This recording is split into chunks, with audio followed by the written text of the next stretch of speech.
Hello everyone, welcome to PW only IAS और स्वागत है आपका इस वीडियो में जहां हम डिस्कस करेंगे इस हफ्ते की places in news. I hope आप प्रिपेयर्ड हैं और आप जो इंपॉर्टेंट लोकेशंस हैं उसको मार्क कर रहे हैं अपने एटलस के ऊपर या अपने एक मैप के ऊपर जहां से आप इसको easily at the point of prelims या मेंस रिवाइज कर पाए। चलिए शुरू करते हैं डिस्कशन कुछ प्रैक्टिस क्वेश्चन के साथ। पहला क्वेश्चन L69 ग्रुप के बारे में। L69 ग्रुप असल में किस चीज से जुड़ा हुआ है? It's a group of developing countries from Africa, Latin America, Caribbean, Asia and Pacific. They advocate for the reforms in United Nations Security Council. इनमें से कौन सी स्टेटमेंट इनकरेक्ट है? 1, 2, both या neither? अब मुझे बताइए असल में L69 ग्रुप है क्या और क्या ये G4 से संबंधित है या ये कंसेंसस ग्रुप से जुड़ा हुआ है? देखिए G4 एक ग्रुप है जिसमें 4 देश हैं, इंडिया, ब्राजील, जर्मनी और जापान। ये बात करते हैं यूनाइटेड नेशन सिक्योरिटी काउंसिल में बदलाव की कि भाई हमें भी परमानेंट काउंसिल में सीट चाहिए। असल में इसमें 15 सीटें होती हैं, 10 नॉन परमानेंट, 5 परमानेंट। 5 जो है परमानेंट कंट्रीज हैं, USA, UK, France, Russia, China. इनके पास वीटो पावर होती है जिन्हें P5 कंट्रीज भी कहते हैं। बाकी 10 जो है बदलते रहते हैं। ये P5 कंट्रीज में के पास बहुत ज्यादा पावर है, तो ये जो G4 कंट्रीज है कहती है हमें भी इसमें जगह चाहिए। इनको रोकने के लिए कॉफी क्लब बना है, जैसे पाकिस्तान, इटली, अर्जेंटीना, इन सब ने कॉफी क्लब बनाया या फिर कंसेंसस अलायंस भी इसे कहते हैं, जो कहता है कि नहीं भाई G4 वालों को सीट किसी हाल में नहीं मिलनी चाहिए क्योंकि ये उनके कॉम्पिटिटर्स हैं। जबकि एक और ग्रुप है जो बात करता है यूनाइटेड नेशन सिक्योरिटी काउंसिल में बदलाव के लिए, जिसका नाम है L69 ग्रुप, जिसकी बात यहां पर की जा रही है। ये असल में बात इसकी करता है, उसमें कई सारी कंट्रीज हैं जो अफ्रीका, लैटिन अमेरिका और एशिया वगैरह से इन्वॉल्व है। दूसरी बात आई मिनरल सिक्योरिटी फाइनेंस नेटवर्क की। 4 ऑप्शन है, कौन कौन सी कंट्रीज का पार्ट है? खास बात क्या इंडिया इसका पार्ट है या नहीं? बताइए मुझे इसका answer. For the hint, India इसका पार्ट है। आगे देखते हैं 9 डिग्री चैनल और इक्वेटर, इसके बारे में क्वेश्चन है। Equator passes through Maldives, 9 degree channel separates Minicoy from Maldives.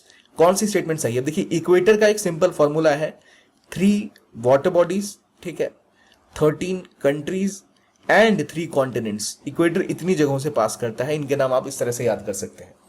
और क्या 9 डिग्री चैनल या 8 डिग्री चैनल, ये 9 डिग्री 8 डिग्री याद रखिए, कहां इनमें से कौन सा पास करता है मिनिकॉय मालदीव से, ये भी आपको पता होना चाहिए। तो पहले आते हैं L69 ग्रुप के ऊपर जो बात करता है किस चीज की, कि भाई चेंज करो सिस्टम को। तो पहला स्टेटमेंट करेक्ट है, दूसरा भी स्टेटमेंट करेक्ट है, तो इसलिए हमें इनकरेक्ट को पिक करना है, ठीक है। बाकी मिनरल सिक्योरिटी फाइनेंस नेटवर्क बात करता है क्रिटिकल मिनरल्स की। देखिए कोई भी मिनरल बनाने के लिए, कोई भी इलेक्ट्रॉनिक डिवाइस बनाने के लिए आपको कुछ ऐसे मिनरल चाहिए होते हैं जो बहुत क्रिटिकल होते हैं, उनके बिना आप वो चीज नहीं डेवलप कर सकते। अगर किसी देश की मोनोपोली उन चीजों पर बन जाए तो मतलब वो फिर रोकी नहीं जा सकती, उसका प्रभुत्व तो बहुत ज्यादा बढ़ जाएगा। और खास तौर पे चाइना की अभी मोनोपोली हो गई है क्रिटिकल मिनरल्स के ऊपर में। तो जब कोविड का टाइम था, दुनिया बंद थी, तो चाइना ने वो मिनरल्स प्रोवाइड करने से मना कर दिया था। इसकी वजह से कई देशों में बहुत सारा नुकसान हुआ था और यूएसए तभी से चाहता था कि चाइना के ऊपर डिपेंडेंस कम हो, सप्लाई चेन पे जो उनका कंट्रोल है वो घटे, इसलिए वो और देशों को इसमें जोड़ना चाहते हैं। उन्होंने क्वाड के थ्रू भी एक इनिशिएटिव लॉन्च किया, IPEF, Indo Pacific economic framework, इसके अंतर्गत भी उन्होंने कोशिश की कि कैसे हम सप्लाई चेन के ऊपर काम करें, क्रिटिकल मिनरल के ऊपर काम करें। उसी के तहत एक अगला कदम है मिनरल सिक्योरिटी फाइनेंस नेटवर्क, जिसे इंडिया ने भी रिसेंटली ज्वाइन कर लिया, जो बात करता है क्रिटिकल मिनरल सप्लाई चेन को डेवलप करने के बारे में इंडो पैसिफिक रीजन में, यूरोप में, ताकि कोऑपरेशन बढ़े, फाइनेंसिंग बढ़े। इसमें 13 कंट्रीज हैं, ठीक है, इंडिया भी इसका पार्ट है। अब सवाल में जिन कंट्रीज के बारे में पूछा गया, जर्मनी इसका पार्ट है, तो हाँ है, पर क्या लग्जमबर्ग आपको इसका पार्ट है वो दिख रही है या नहीं? तो बताइए क्या इसका सही आंसर है, ठीक है। अगले टॉपिक पे जाते हैं, मालदीव्स। मालदीव्स के बारे में जैसे बोला मैंने, मालदीव्स असल में 8 डिग्री चैनल जो है वहां से डिवीजन होता है मिनिकॉय का मालदीव से। मिनिकॉय इंडिया का पार्ट है, मालदीव अलग देश है, तो 8 डिग्री चैनल इसको अलग करता है, ना कि 9 डिग्री चैनल। इक्वेटर 13 कंट्रीज से पास करता है, वो कौन कौन सी हैं? तो अगर आप साउथ अमेरिका से शुरू करो, Ecuador, Colombia, Brazil, Gabon, Sao Tome, फिर आपको दिखेगा Congo, DRC, Uganda, Kenya, Somalia, Maldives, Indonesia, Kiribati. 3 water bodies कौन कौन सी ये बताइए मुझे आप, वो भी आप इजीली बता सकते हैं। आगे आते हैं फिनलैंड के ऊपर। अब देखिए फिनलैंड ने रिसेंटली ज्वाइन कर लिया नेटो, और इन्होंने अब ये बोला है कि हम रशिया के बॉर्डर के पास ही एक इंपॉर्टेंट बेस बनाने वाले हैं जो कि 200 किलोमीटर दूर होगा। ये असल में दिखा रहा है कि यूरोप में दिक्कतें और बढ़ सकती हैं। देखिए USSR पहले एक ऐसा देश था जो बहुत बड़ा था, सेंट्रल एशिया से लेकर यूरोप तक छाया हुआ था। इसका मुकाबला वर्ल्ड वॉर 2 के बाद किससे हुआ था? USA से। तो USA ने यूएसएसआर का प्रभुत्व रोकने के लिए नीटो बनाया, नॉर्थ अटलांटिक ट्रीटी ऑर्गेनाइजेशन, जिसके अंदर कनाडा, यूएसए और बाकी ईस्ट वेस्टर्न यूरोप की कंट्रीज थी। ये वेस्ट यूरोप में कैपिटलिज्म को बचाने के लिए बनाया गया था। यूएसएसआर कम्युनिज्म की बात करता था और उसने फिर नीटो से लड़ने के लिए वॉर्सो बनाया था, वॉर्सो पैक्ट किया था। लेकिन हुआ ये कि यूएसएसआर हार गया, वो अपना टूट गया और उसका वार्सो पैक्ट भी धराशायी हो गया, तो नेटो लेकिन रह गया। तो जब यूएसएसआर टूटा और रशिया उसका सक्सेसर स्टेट बना, तो यूएसए ने रशिया को वादा किया था कि रशिया के बॉर्डर्स पर हम कोई बेस नहीं बनाएंगे, हम मिसाइल नहीं लगाएंगे, हम आपके बाउंड्री के आसपास घुसने की कोशिश नहीं करेंगे। लेकिन वो समय था 1990s का, और आज आप देखिए सीधा सीधा फिनलैंड भी रशिया के पास जो बॉर्डर शेयर करता है वो नीटो का मेंबर बन चुका है। यहाँ पर सेंट पीटर्सबर्ग भी है, जो सबसे इंपॉर्टेंट एक जगहों में से एक है रशिया का, वहां के पास ही अब नीटो की एक बेस है, जो ऑब्वियसली इनके लिए एक बहुत बड़े खतरे की घंटी है। तो फिनलैंड के लिए खतरे की घंटी इसलिए भी है कि भाई अब रशिया भी शायद उनके ऊपर अटैक ना कर दे, उनको इस चीज का डर था, क्योंकि रशिया ने ऑलरेडी यूक्रेन के ऊपर अटैक किया है। अब देखिए रशिया के, सॉरी थोड़ा मैंने पानी पी लिया। रशिया ने जैसे ही यूक्रेन के ऊपर हमला किया था, तो स्वीडन और फिनलैंड ये दो देश सतर्क हो गए थे और इन्होंने ज्वाइन कर लिया नेटो। तो फिनलैंड के ज्वाइन करने के बाद यहां पर सिक्योरिटी स्टेटस बहुत ज्यादा खराब हो सकता है यूरोप का। अब फिनलैंड के बारे में बात की जाती है कि लेक्स का देश है, 1 लाख से भी ज्यादा लेक यहाँ पर है और मेजरली यहाँ फॉरेस्ट है और इनके आसपास कई सारी वाटर बॉडीज है, खासतौर पर यहाँ बाल्टिक सी है। यहाँ दो आपको ओपनिंग्स दिख रही हैं। ये जो इलाका है इसे कहते हैं हम गल्फ ऑफ फिनलैंड और ये है गल्फ ऑफ बॉथनिया। और यहाँ एक छोटा सा आइलैंड आप टूटा हुआ और देख रहे होगे जो ऑटोनमस टेरिटरी है, इसके पास थोड़ी सी ऑटोनॉमी की बात है। गल्फ ऑफ बॉथनिया के बिल्कुल मुहाने पर है और इसका नाम है अलांद आइलैंड। अलांद आइलैंड, ये अलांद आइलैंड है, ऑटोनमस टेरिटरी फिनलैंड का ही पार्ट है लेकिन ऑटोनमस टेरिटरी है ये अलांद आइलैंड। ये है गल्फ ऑफ बॉथनिया के पास, ये है गल्फ ऑफ फिनलैंड, ये पूरा है बाल्टिक सी। आई होप ये क्लियर हो गया आपको कहां पर क्या लोकेटेड है। ठीक, अब ये ऐसा इलाका है जहां पर साइमा रिंग सील मिलती है, साइमा लेक सिस्टम के। तो साइमा लेक सिस्टम भी कहां पर है, वहीं पर है। तो फिनलैंड को अगर आप गौर से देखो तो ये आपका बाल्टिक सी है, यहां आपका गल्फ ऑफ बॉथनिया है जहां आपका ये अलान सी दिखता है, ये आपका गल्फ ऑफ फिनलैंड है और यही हेलसिंकी का इंपॉर्टेंट शहर आपको दिख सकता है। और ये रहा गल्फ ऑफ पीट्सबर्ग, रशिया यहाँ बगल में है जिसका बहुत इंपॉर्टेंट पोर्ट यहाँ पर है। तो अब यहाँ पर अगर ये सिचुएशन बढ़ी तो बहुत समस्या हो सकती है रशिया के लिए। तो फिनलैंड की कोर ज्योग्राफी हमने देख ली, यहाँ कुछ इंपॉर्टेंट पार्क्स हैं, लेमन जोकी और कोलोवेसी। अब बात करते हैं नेटो की। नेटो में असल में नेटो जब स्टैब्लिश हुआ तो वॉशिंगटन ट्रीटी से स्टैब्लिश हुआ था और वॉशिंगटन ट्रीटी के अंतर्गत ही ये स्टैब्लिश किया गया था कि नेटो का जो नियमावली है उसमें एक आर्टिकल 5 है। आर्टिकल 5 के अंतर्गत कि कोई भी देश, कोई भी अगर जो नेटो का मेंबर है उस पर अगर हमला हो रहा है तो वो अपने ऊपर हमला उसको मानेंगे। It is a principle of collective defence. और कोई भी यूरोपियन देश जो कहता है कि वो नेटो के प्रिंसिपल्स को मानता है और सिक्योरिटी पे काम कर सकता है, उसको इसका मेंबर बनाया जा सकता है। अब इसके 32 मेंबर्स हैं, रिसेंट में फिनलैंड और स्वीडन है। ठीक है, आर्टिकल 5 किससे जुड़ा हुआ है, नेटो से, कलेक्टिव डिफेंस की जो बात करता है। और अभी स्वीडन फिनलैंड भी इसका पार्ट बन चुके हैं। क्या जापान नेटो का पार्ट है? नहीं, केवल यूरोप से बाहर 2 ही देश हैं, यूएसए और कनाडा, वो इसके मेंबर्स हैं। अब बात करते हैं उज्बेकिस्तान की, जिसने इंडिया के साथ की है एक bilateral investment treaty. Investment treaty असल में इसलिए की जाती है ताकि कोई इन्वेस्टर्स अगर आपके देश में आके पैसे लगा रहे हैं तो उनकी इन्वेस्टमेंट सिक्योर रहे, उन्हें ऐसा ना लगे कि भाई उनका पैसा डूब जाएगा। कुछ लेवल पे तो वो कोऑपरेट कर पाए, किसी लेवल पर तो आके वो बात कर पाए कि उनके पास सेफ्टी है, सिक्योरिटी है। तो उसके लिए ये ट्रीटी होती है जिसके अंदर ट्रांसपेरेंसी और अगर कोई डिस्प्यूट हुआ तो डिस्प्यूट रेजोल्यूशन मैकेनिज्म क्या है, उस पर कोई टांग तो नहीं अड़ाएगा गवर्नमेंट या कुछ और, तो उन सभी की बातें की जाती हैं। तो इसके बाद होता है कि आप इन्वेस्टमेंट और ट्रेड में ग्रोथ देखते हो। इंडिया असल में ऑलरेडी अजरबैजान के साथ मिलिट्री कोऑपरेशन, ट्रेड कोऑपरेशन बढ़ा रहा है। हम ऑलरेडी सेंट्रल एशिया के साथ India central Asia business council भी स्टैब्लिश कर चुके हैं। हम यहाँ के साथ ट्रेड पे फोकस कर रहे हैं, हम यहाँ पे लाइन ऑफ ट्रेड प्रोवाइड कर चुके हैं। तो असल में उज्बेकिस्तान लोकेटेड कहाँ है, जो हमारा मेन कंसर्न है। असल में Uzbekistan is part of central Asia. Central Asia में 5 कंट्रीज हैं। सबसे ऊपर जो इंडिया के ठीक ऊपर है वो है तजिकिस्तान। तजिकिस्तान के साथ खास बात यह है कि भारत की 2 जो एयर बेसिस हैं वो आईने और फारखोर, ये यहीं पर है तजिकिस्तान में। उसके बाद आप देखोगे तजिकिस्तान से ऊपर आपको दिखेगा उज्बेकिस्तान, जहां पर आपको ताशकंद दिखेगा, ताशकंद जहां हमारे प्रधानमंत्री शास्त्री जी की मौत हुई थी। उसके नीचे आप आ जाओ तो आपको तुर्कमेनिस्तान दिखेगा, जिसके साथ ऑलरेडी भारत एक गैस पाइपलाइन तापी के ऊपर काम कर रहा था, Turkmenistan, Afghanistan, Pakistan, India pipeline. Tajikistan की दूसरी तरफ जाओ आपको तो वहां किर्गिस्तान दिखेगा, और एक आपको दिखेगा कजाकिस्तान। ये 5 कंट्रीज है सेंट्रल एशिया के। इसकी 2 कंट्रीज ऐसी हैं जिनकी बाउंड्री अरल सी के साथ साइड्स के बीच में शेयर होती है, वो है उज्बेकिस्तान और कजाकिस्तान। यहीं पर आपको सिया दरिया और अमूर दरिया बहता हुआ दिखता है, काफी फेमस वाटर बॉडीज हैं।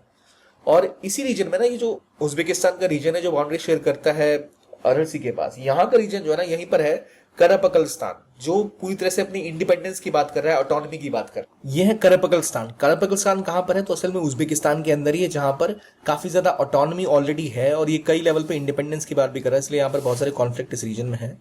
तो ये अरल सी है, this is Sarygamysh lake. So you need to know these things why they are important. And इसी रीजन में आपको फरगना वैली है, ताशकंद का इलाका है। तो आपको उज्बेकिस्तान जो इंपॉर्टेंट लोकेशंस हैं वो याद रखनी है। फरगना वैली, बाबर का नाम याद रखो, उस टाइम से चीज़ें चली आ रही हैं। काफ़ी ज़्यादा टूरिस्ट भी इंडिया से अब उज्बेकिस्तान में जाते हैं। तो उज्बेकिस्तान की लोकेशन कहाँ पर स्थित है ये, क्या सरगियामुश लेक के साथ किस किस कंट्री के साथ बॉर्डर शेयर करता है, अरल सी में किस किस कंट्री का बॉर्डर शेयर होता है, क्या आइदर लेक में ये किसकी बाउंड्री शेयर होती है नहीं, तो ये सब चीज़ें आपको याद रखनी जरूरी है उज्बेकिस्तान के बारे में। सेंट्रल एशिया की कौन सी कंट्रीज हैं? ये सेंट्रल एशियन कंट्रीज आई कहाँ से? तो पहले ये पार्ट थी किसका? यूएसएसआर का। जब यूएसएसआर टूटा 1990s में, तो 5 ये स्टैंड कंट्रीज जिसे कहते हैं वो खड़ी हुई। इनके अलावा 2 और स्टैंड कंट्रीज हैं, लेकिन वो अलग हैं। 2 स्टैंड कंट्रीज जो और हैं वो है अफगानिस्तान और पाकिस्तान। तो ये जो 5 सेंट्रल एशिया की कंट्री है, असल में ये काफी ज्यादा कॉन्फ्लिक्ट खुद के भी झेलती हैं, इनके आपसी विवाद भी हैं और काफी यहाँ पर प्रॉब्लम्स खुद की भी चलते हैं। आपको याद होगा कफ सिरप का लेकर कई बच्चों की जाने चली गई थी, इसलिए इंडिया को काफी वहां पर फेस सेविंग करनी पड़ी थी। तो ये लोकेशन आई होप आपको याद हो गई होगी। अगले पर आते हैं तुवालू। तुवालू एक ऐसी कंट्री है जो पहली कंट्री बन सकती है दुनिया की जो पूरी तरह से समुद्र के अंदर समा जाए due to climate change and rising sea level. तो तुवालू के बारे में ये कहा जा रहा है कि 2050 तक इसका जो मेन अटॉल है, जिसके अंदर इसकी 60% पॉपुलेशन रहती है, which is its atoll of Funafuti. Funafuti पूरी तरह से डूब सकता है, जिसकी वजह से ये पूरा का पूरा जो देश है कहा जा रहा है पूरा ही डूबेगा। लेकिन पहले 2050 तक इसकी 60% पॉपुलेशन डूब जाएगी अगर उनको शिफ्ट नहीं कराया गया। तो ये पहली कंट्री है जो डूब सकते हैं क्लाइमेट चेंज की वजह से। पोलिनेशिया में ये रहा तुवालू। तुवालू के पास एक और देश है तोंगा। ये रहा आपको तोंगा, फिजी के पास दिख रहा होगा। ये भी बेचारा फ्लड से भी बहुत ज़्यादा ग्रस्त है, बहुत सारे फ्लड्स यहाँ पर आए पड़े हैं, तो ये बहुत बुरी स्थिति में है। अगर तुवालू की बात करें, तुवालू के साथ एक खास बात ऐसी है कि ओनली कंट्री, ओनली तो नहीं और भी शायद है, ये कंट्री है जो बोथ साउथ हेमिस्फेयर में भी और ईस्ट हेमिस्फेयर में भी। ये तुवालू की बात होगी। तुवालू कहाँ है? पापा न्यू आपको याद रहेगा। पापा न्यू के पास आपको सोलोमन आइलैंड्स है, उसके पास तुवालू है, नीचे आपको तोंगा है। तो तुवालू का जो मेन अटॉल है फुनाफुती, जहाँ प्राइमरी इनके सारे लोग रहते हैं, यही डूब जाएगा 2050 तक, जिससे यहाँ के सारे लोगों को या तो एवैक्यूएट करना पड़ेगा, नहीं तो वो सब मारे जाएंगे। तो क्लाइमेट चेंज का पहला प्राइमरी एग्जांपल आप उसको ऐसे में यूज कर सकते हो, मेंस के आंसर्स में यूज कर सकते हो। You should to remember this. Then we go to India. Dhanauri wetland. Dhanauri असल में एक इलाका है जो, अगर आप दिल्ली के आसपास रहते हैं तो आपको पता होगा, एनसीआर का इलाका है, और वहीं पर यमुना एक्सप्रेसवे के साइड में ये धनौरी का वेटलैंड है, जहां अराउंड 200 से भी ज्यादा जो बर्ड स्पीसीज हैं वो आती हैं, माइग्रेटरी बर्ड्स आती हैं। लेकिन इसको अभी तक रामसर साइट डिक्लेयर नहीं किया गया और कंसिडर करने के लिए यूपी की गवर्नमेंट ने भेजा भी नहीं था। तो उत्तर प्रदेश सरकार से डिमांड की एनजीटी ने कि भाई क्यों नहीं भेजा आपने प्रपोजल इसको अभी तक। और इसकी वजह यह है कि ऑलरेडी धनौरी वेटलैंड को बर्ड्स इंटरनेशनल ने और जो बॉम्बे नेशनल हिस्ट्री सोसाइटी है BNHS, इन दोनों ने इंपॉर्टेंट बर्ड लाइफ लोकेशन की तरह, एरिया की तरह सिग्निफाई कर दिया गया है। तो इसको अगर रामसर साइट का दर्जा मिल जाता, ये प्रपोज की जाती, तो शायद और सेफ्टी सिक्योरिटी के ऊपर काम होता, क्योंकि यहाँ पर ऑलरेडी एक इंपॉर्टेंट माइग्रेटरी बर्ड सारस क्रेन काफी मात्रा में आती है, जो बहुत ही इसको विशेष बनाती है। इसलिए इसके ऊपर ये सवाल पूछेगा कि भाई माइग्रेटरी सीजन में दिल्ली के आसपास का रीजन है, ऑलरेडी यहाँ प्रदूषण बढ़ रहा है, तो इसको प्रोटेक्ट करना जरूरी है। तो धनौरी कहाँ पर है वेटलैंड, ये पता होना चाहिए। क्यों रेलेवेंट है? क्या ये रामसर साइट है? तो नहीं, बिल्कुल नहीं है। इसको प्रपोजल के लिए भेजा ही नहीं गया। तो ये हो गई इस चीज की कहानी। आई होप आप समझ गए होंगे। अगला टॉपिक बात करता है लेबनान की, जहां लगातार हुए हैं पेजर अटैक्स। उसके बाद इजराइल ने यहाँ पर बॉम्ब गिराने स्टार्ट कर दिए। इजराइल से बाउंड्री भी शेयर करता है रीजन, एक तरफ से इजराइल, बाकी सीरिया और एक तरफ इसके है मेडिटेरेनियन सी। यहाँ असल में काफी ज्यादा मात्रा में मुस्लिम पॉपुलेशन भी है, साथ में क्रिश्चियन पॉपुलेशन भी है। और इस रीजन में हिजबुल्लाह काफी ज्यादा एक्टिव है। हिजबुल्लाह एक शिया मिलिट्री ग्रुप है जिसको रशिया ने सपोर्ट किया हुआ है, और रशियन सपोर्ट से ही हिजबुल्लाह ने काफ़ी ज़्यादा तबाही मचाई है इस पूरे रीजन में। और ये लगातार हिजबुल्लाह बात करता है इंडिपेंडेंस की, किसकी, वेस्ट बैंक और गाज़ा के इंडिपेंडेंस की बात करता है इसराइल से। और हिजबुल्लाह के साथ ही पहले विवाद था, जिसके ऊपर पहले पेजर अटैक किया इसराइल की खुफिया एजेंसी ने, अब लेबनान के ऊपर सीधा रॉकेट फायरिंग हो रही है इनकी तरफ से। लेबनान पहले एक जंग लड़ चुका है रशिया के साथ। लेबनान की कैपिटल है बैरत, जो आप देख सकते हैं इंपॉर्टेंट माउंटेन्स में Lebanon mountains, anti Lebanon mountains यहाँ पर स्थित है, जो आपको दिखेंगे। इंपॉर्टेंट है, यहाँ पर क्वेरी भी है, दाहिर अल बैदर क्वेरीज, जहाँ खनन भी काफ़ी मात्रा में होता है।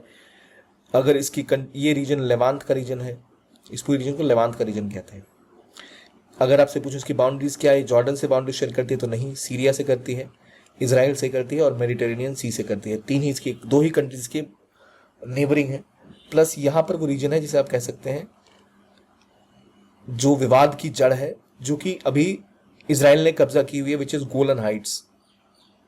ठीक है, सीरिया की जमीन है वो, जिसके ऊपर कब्जा इसराइल का है, तो याद रखिए इसको। बाकी यहाँ आपको दिखेगी, ये है वेस्ट बैंक, ये है गाजा, गाजा के ऊपर हमास है, वेस्ट बैंक के ऊपर फाता है, फाता का ऑलमोस्ट डेमोक्रेटिकली चुना गया है। ये लेबनान है जहाँ हिजबुल्लाह एक्टिव है, ये गाजा है जहाँ पर हमास एक्टिव है। ठीक है, ये हो गई कहानी इस पूरे लोकेशन की। कहाँ लोकेटेड है ये, सीरिया के पास। बैरत क्या इसकी बाउंड्री जॉर्डन या किसी और देश से लगती है, तो बिल्कुल नहीं लगती है। डेमस्कस कहाँ है, तो वो असल में सीरिया की कैपिटल है, ना कि लेबनान की। और इसराइल ने डेमस्कस पे भी हमला किया था, क्योंकि सारी शिया कंट्रीज हैं, शिया मेजोरिटी ग्रुप्स हैं, इसीलिए, जिनको ईरान सपोर्ट करता है। और ईरान इसराइल का नंबर 1 दुश्मन। आगे बात करते हैं टोंगा की, जिसको हमने पहले देख रखा है। ये छोटे छोटे अटॉल्स यहाँ टोंगा के। टोंगा अगेन एक ऐसी कंट्री है जहाँ बहुत सारी अभी फ्लड आए हुए हैं, जिसकी वजह से यहाँ पर जीवन हताहत हो रखा है। और यूएन की जब मीटिंग हुई तो वहाँ भी टोंगा का जिक्र आया था, इसलिए टोंगा आपको याद होना चाहिए। तुवालू, टोंगा दोनों कहाँ पर हैं, पोलिनेशियन कंट्रीज हैं। पैसिफिक आइलैंड फोरम के मेंबर्स हैं, 18 कंट्रीज का ये फोरम है।